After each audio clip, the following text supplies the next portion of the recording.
Hello everybody, this is Fun Police and I am back with a second video going over more revealed cards. For today we've had 9 whole cards revealed. 5 came from a bunker chat that happened on Friday, and then we've had 2 on Saturday and 2 on Sunday. So now we are just going to quickly jump through all of those. In the same way as last time, I'm not going to spend super long on every card because we still haven't seen the entire set. Although we definitely have a better idea, there still could be something in the set that might change how we rate or how we view certain cards. But without further ado, let's jump into the first card, which is the 175th Motorized. It is a Soviet infantry. It costs 3 credits, operates for 1 credit. It is a 2/5, and it says your tanks cost 1 less to deploy to a minimum of 1, and it's a special. So this is definitely an interesting card. It definitely, like, the first thing I thought of was a T-34 deck, and it is nice in there. A 2/5 for 3 credits is not awful stat-wise. It's hard to remove, and you're definitely wanting to play this for the effect. Because it's just going to make your T-34s cheaper, which makes it easier to get them out, which could set you up for better turns with the 214th Amur. I probably am butchering that, but the 4 credit 3/6. You'll know if we're playing T-34 decks, that's the card I'm talking about. But it definitely has a bit of a weird curve on it. Namely, it's a pretty slow curve. If you play this on turn 3, then on turn 4, you're playing one of your 5 credit T-34s, which are not very fast, because you're not going to be able to use Blitz on them if you're playing them on turn 4. So actually, probably the best T-34 to use with this is the T-34-85, since it's got heavy armor and it's also going to protect itself a little bit from orders. That seems like the best one to follow up a 175th, but regardless, that's a bit slow. That's not very fast, and it's going to take some time to get that. Against slower decks, I could see it working, allowing you to quickly ramp up pressure, but against aggro, that seems very difficult to pull off. However, there is also another angle to take this, and that's in a more aggressive deck. Now, it isn't as insane as it would be due to that minimum of 1, because if it could make tanks free, this could honestly inspire like a Soviet fast Heinz list or something similar. But because it's had that 1 credit limit, it's hard to say where exactly we could see this. It definitely isn't bad. Being able to quickly dump, several 2 credit tanks for only 1 credit could be, a mid-game, like burst of potential. I'm thinking cards like the Stug 3F and the Whirlwind. Maybe there's some Soviet tanks like the Su-76, the T-70, and similar things that could all work into that. But otherwise, it's a bit hard to say. So I don't know if this will really find a home in a meta list, but I definitely think it's nice in many of the weaker strategies that are out there. Definitely a nice pickup for Soviet T-34s, although we're definitely going to need to see probably more than this if T-34 decks are going to become a viable list. Moving on from that, we have the Japanese Elite Bonsai. It is a 7 credit order. It is an elite, and it says destroy all ground units with 4 attack or less. End your turn. So this is in many ways a sort of to the last man, but cheaper, yet also very much more limited. And it's an interesting card, but I do think that this is overall a pretty powerful card. 4 attack is just enough that against like various aggro decks, this is essentially a to the last man. It does also often blow up your own units. So you actually probably want to play you almost always want to play this in some sort of control deck. Probably the first one that I think a lot of people think of is Japan France in a resistance deck. That deck doesn't play many units anyway, or it plays like units that it doesn't care about, like the 2/2 French guy. that adds a resistance to the enemy hand. But being able to have just another hard board clear in that deck could be really powerful. But even then, I think there might be a good argument for running this in like a just like straight up Japan control deck. Because just having redundancy in your board clears, even if sometimes this isn't good to play out because it kills too much of your own board, I think the times that it's going to save you by blowing up most of the aggro enemy's stuff is worth running it. So it overall definitely just seems like a good control tool. That end of your turn definitely does hurt because it makes it impossible to follow this up with any effect. You'll have to be playing something that has 5 or more attack in order to make this worthwhile.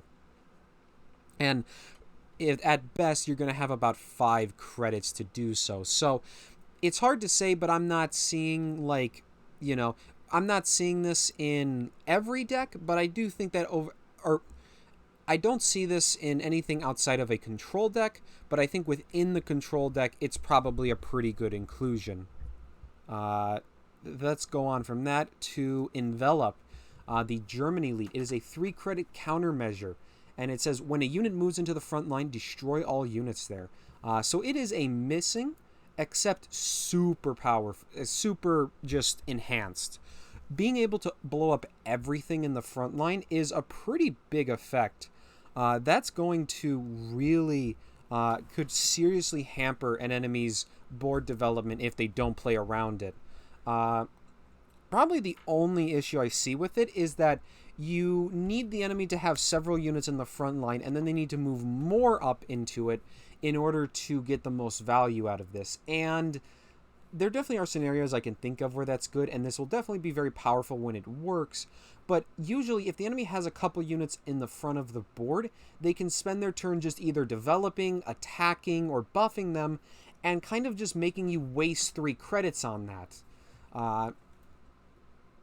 So it's definitely a bit of a difficult situation to probably make work, but I think overall German control will want this. Notably, I think this is a good card to include alongside Lurking Danger, the 1-credit elite order that draws 2 countermeasures. Combine that with From the Deep and maybe 1 or 2 other countermeasures, and you could have a nice little package that's able to disrupt a lot of the enemy plays without having to run like weaker cards like stuff like Careless Talk or Missing itself. And obviously it would work in a countermeasure deck, but but this definitely isn't going to push a countermeasure deck on its own. Is it good is it a good countermeasure? I think yes, but it's not going to push that deck any further.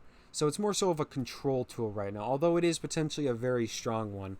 I would definitely expect to see if we ever get like compilation videos, Envelop blowing up like 4 units in the front line when someone tries to play Blitzkrieg is going to probably be one of the first things we see from them.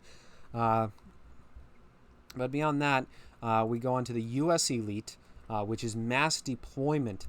10 credits for an order, and it adds 3 US units to your support line with total cost equal to your credit slots. So what this means is that your credit slots, which are how many credits you start the turn with, is what decides what influences this. So if you get to 12 credit slots, you'll get 3 units that are in their combined cost equal to 12 credits. If you have 10 credits, then you'll get 3 units that are equal to 10 credits, and on and on and on. It is completely random what you get. So you could, for example, at 12 credits, you could get 2 3 cost units and a 6 credit unit, or you could get like 3 4 credit units, or you could even get like a 10 cost unit and 2 1 cost units. So it's very random in the effect. That is a lot of randomness in the effect. So it's hard to judge whether or not this is going to be consistent enough to be worth it, because there's just so many combinations. I think that there is a good potential for it. Ramp, I think definitely, it obviously is a ramp card. Let me say that, because obviously you want to push your credits above 12 and play this. Notably, I think if you can start getting to about 14 credits or so, that's when deployment becomes like much better, because at about 14 credits, your average pool is going to be like a 5 drop, a 5 drop, and a 4 drop. And if you look at like the US drops in that zone, they're pretty all right. They're not like game ending, but you're getting like 4-6 fighters, you're getting like the 101st Airborne with its blitz, you're getting like decently sized bombers, and it's like honestly not bad. There's also always the potential that you get crazy stuff like the Pershing out of it, and then like two drops at 14 credits, and then because you have 4 credits left, you can immediately blitz the Pershing into the front line. So definitely as you get higher, those big end units get more and more common, and they're going to be bigger and bigger, and it's going to be a lot and lot more oppressive. Obviously, there's also something to be said that if you could get to the credit limit of 24, then mass deployment would almost always pull 2 10 drops and a 4 drop, which is really silly. Just imagine like double Pershing and some 4 credit unit, like a P40K, not a P40K, whatever the elite P40 is named, or you get something like the Catalina. And then you can operate both Pershings. That's insane.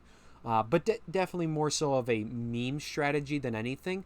But it's not unreasonable for ramp to get to 14, 15 credit slots.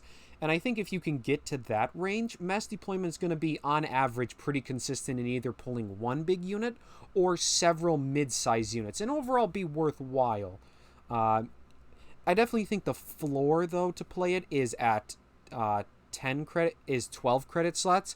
I don't think you ever want to play this for anything less than 12 credits. You don't want to play this on 10 because that's just begging to get like a couple 1 drops and then like an 8 drop, and it's going to be really sucky. So, I guess we'll just see in the long run whether or not this is going to make it, if it's too random or not, or how consistently you can get a decent pool out of it. But it could have potential.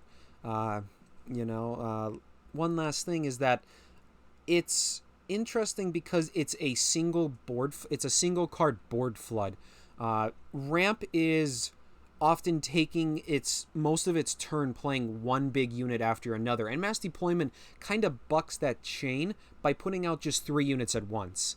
And these can still be big units, like even though a B-17 is not going to be that impressive for 9 credits, putting it out alongside, like a 3 drop and a 1 drop, is still, a mixture of threats that the enemy has to then deal with. It could potentially be quite powerful right after a board clear. Like if the enemy uses their carpet and kills off your like 1 or 2 big bombers, mass deployment comes down and suddenly you have several units the enemy has to start dealing with, before they had any chance, and then you can follow it up with more big bombers. So it might be a really good tool to like keep pressure on the enemy, and that might give it enough oomph. It's almost like Seaborn in that way, I guess. Although Seaborn I think has a bit of a stronger edge because it also takes the front line and puts stuff there, so it's more immediately a pressure tool. It might just be that consistency that helps to push it, because maybe Seaborn Invasion and mass deployment give you like a better critical mass of like board floody style things alongside your big units, and you can maybe make that work in some manner.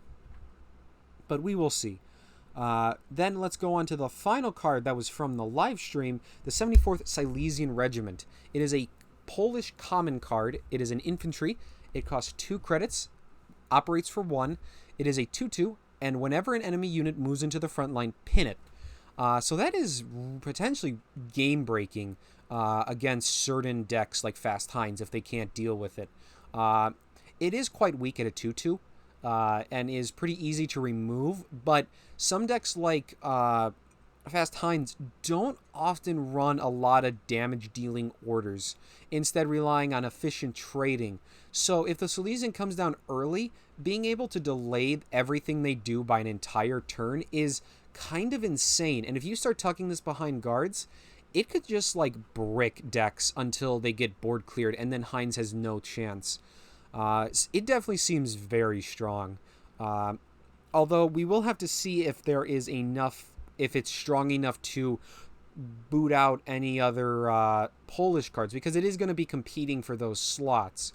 For example, I don't think it would fit into a straight out Legion deck, as you just don't have the room. But maybe there's some other British control, or like a Polish control deck that doesn't rely solely on Legions and can fit in the 74th.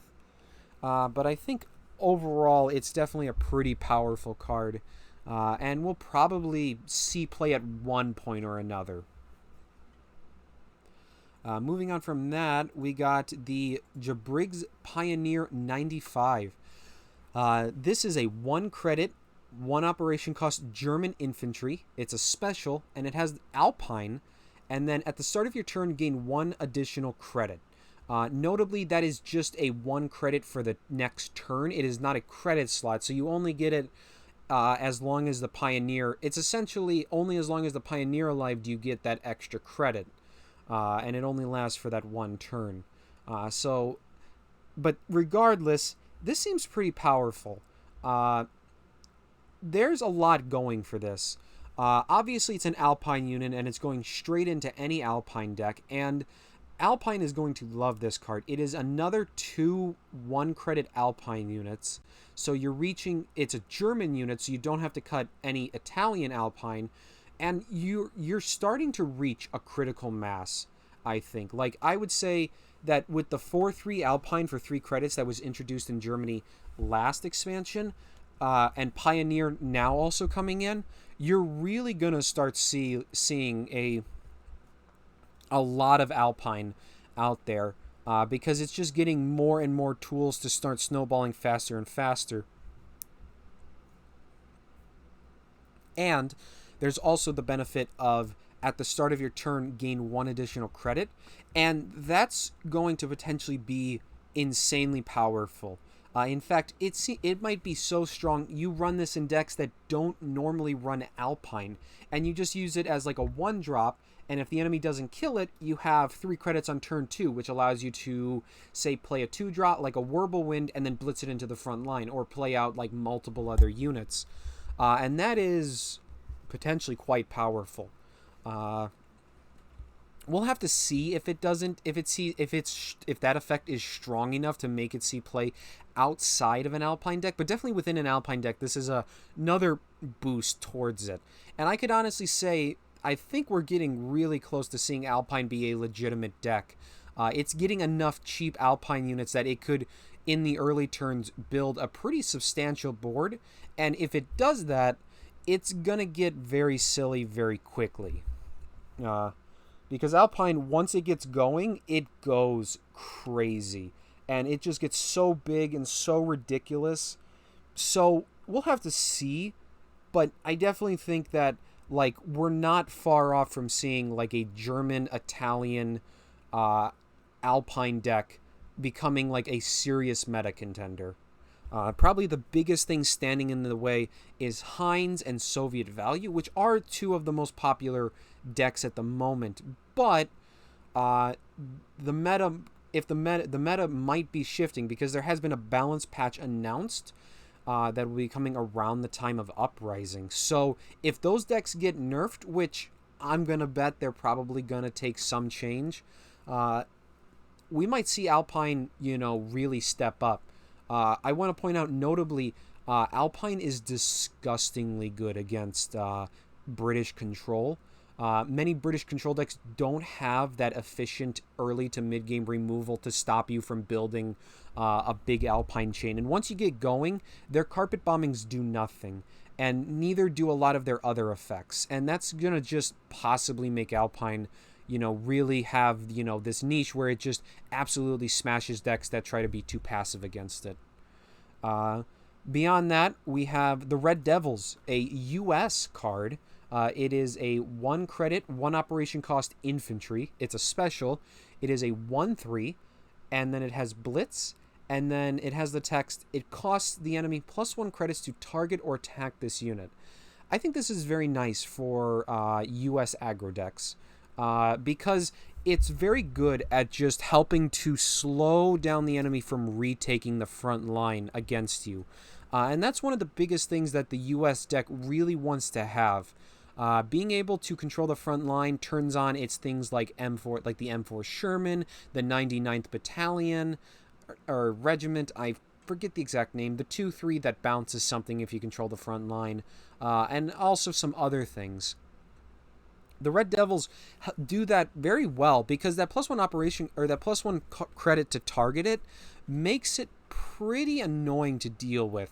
Early removal, like say Sudden Strike or something similar, now goes from 2 credits to 3 credits, which is a whole turn slower and might slow them down from playing some other card. And that could be a pretty big effect. It also has Blitz, so it's always able to just immediately blitz into an open front line if the enemy doesn't immediately contest it.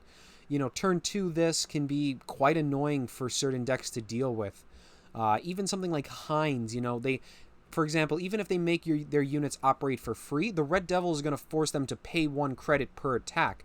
And most early game Heinz boards don't reach that 3 attack unless they use For the Emperor specifically. But that also means they're burning up For the Emperor alongside a 2-3 tank in order to then pay 1 credit in order to kill the Red Devils. That's a lot of commitment from the fast Heinz player to kill your single 1-drop. Obviously, it's also nice when buffed, and if you can get any sort of buff on this just becomes more and more annoying. But I definitely see this being like probably a card that becomes probably pretty standard within US aggro decks, being able to just slow the enemy down and just really annoy those other aggro decks in battling for the front line, which might give you that time for US aggro decks to get the right momentum and then just snowball the front line out of control. I like this card a lot. Moving on from that, we have New Doctrine.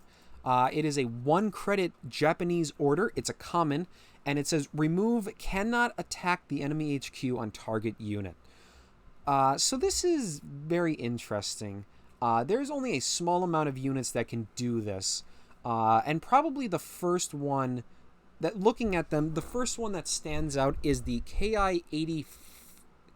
I forget the exact number, but it's the Frank, which is a 5 credit 7/5 plane. It has Fury, but it cannot attack the enemy HQ, and it has an operation cost of 3. However, if you're able to remove that cannot attack and maybe do something like, say, bolster the ranks, which would set the operation cost to 0 and also push it over 10 attack, you could kill the enemy HQ from a single unit. That definitely is more of an OTK deck. And it's nice because New Doctrine is a bit cheaper. It's a relatively cheap thing. But beyond that, it's a bit hard to see this in anything, at least at the moment. Mainly, one of the big things is that this costs a card in hand, so you need to have it in something with high draw power. And granted, if you can get this on, say, like a 28 centimeter coastal howitzer, the 4-3 artillery piece, it's not bad for putting decent pressure on, but you definitely need to probably pair it up with like buffs in order to make this really worthwhile.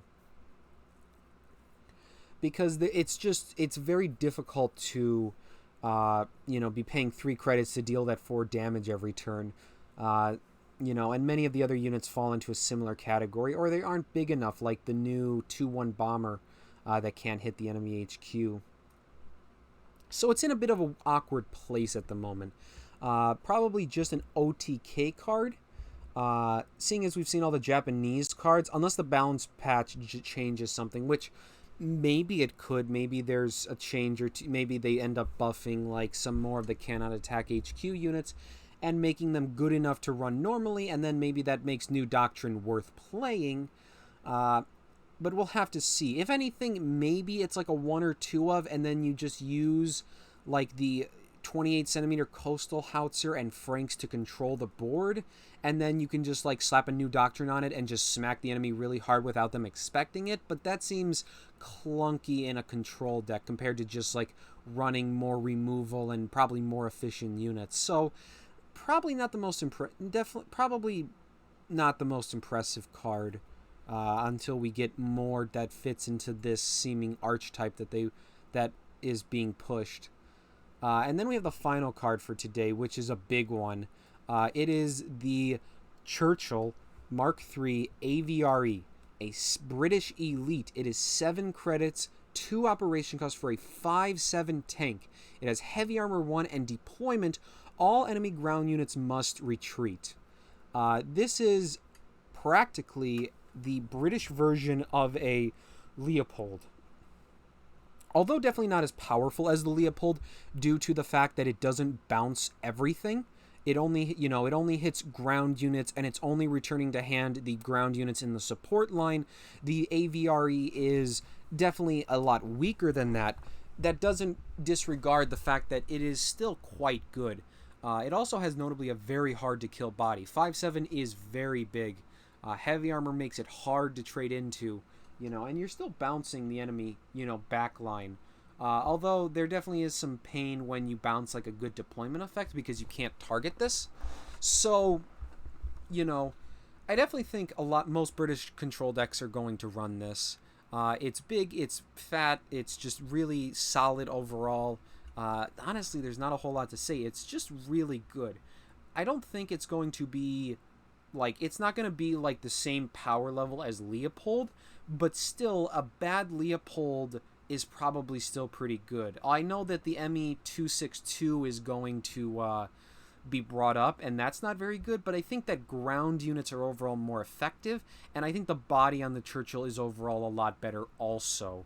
It's also not in Germany itself, so it's not going to be competing as directly with the Leopold. But regardless, this definitely seems pretty good. And with that, those are the 9 cards. Definitely some seemingly pretty powerful stuff. I think definitely the Churchill, Red Devil, Jabriggsjäger, and Bonsai are probably some of the strongest options we've seen. But I could honestly see a lot of these cards working their way into various meta deck lists. And even the couple that don't at least seem to have a purpose in some deck. New Doctrine and the 175th Motorized might not be the most powerful cards out there, but they fit into at least a deck. So far I haven't seen a card that is just a complete dud and that no deck would ever play it, which is a good thing and should hopefully make this mini expansion pretty effective, as a tool for new players to purchase, similar to how the Catalyst expansion happened. With that said, though, I want to thank you all so much for watching. Let me know your thoughts down below of these cards. There'll probably be one last video over this due to we have about 6 cards left. But make sure to comment down below what you thought of these cards. Make sure to give this video a like and also subscribe if you haven't, as I'll be bringing more content like this. I've definitely started brewing some more decks, and I have some interesting ones lined up alongside some revisions that are now kind of coming to the picture because of some of the cards revealed. Alpine may or may not be one of them in the future. We'll have to see. But yeah, that's going to be it for today. I want to thank you all so much for subscribing. Well, definitely subscribe. I thank you all for subscribing, but also thank you just for watching, and I hope you have a good day.